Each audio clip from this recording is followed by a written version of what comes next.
Truk bermuatan 9 ton biji kopi dari Kota Pagar Alam dengan tujuan Bandar Lampung dengan nomor polisi BG8164W ini terbalik ke halaman rumah warga. Peristiwa tersebut terjadi saat truk yang dikemudikan oleh Rahmat Dit, 31 tahun, warga Pagar Alam, melintas di kawasan Simpang Sandar Angin, Kecamatan Dempo Utara, Kota Pagar Alam.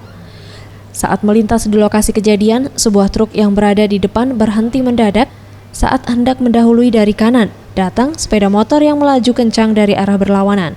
Sopir truk kemudian membanting setir ke arah kiri dan turun dari aspal. Namun naas, truk ini kemudian menghantam kios bensin dan tiang telepon.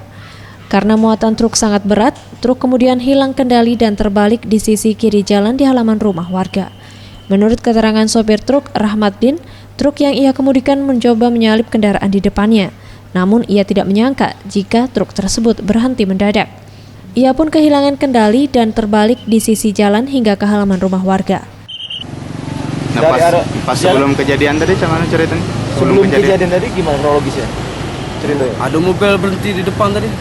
Mobil apa itu, jenis apa? Ya sejenisnya mobil truk atau mobil kecil ya? Mobil kecil ya? Iya. Terus bisa kejadiannya sampai terbaliknya itu? Di depanku kan ada motor. Di depan kamu ada motor. Iya, motor itu lalu. Terus berhenti setir ke kiri. Iya. Balik ke kiri. Warga kemudian memindahkan 9 ton biji kopi ke truk lainnya untuk memudahkan evakuasi. Akibat peristiwa ini, jalur Pagar Alam Lahat dan sebaliknya mengalami kemacetan sepanjang 2 km. Zulfikri, Sriwijaya TV.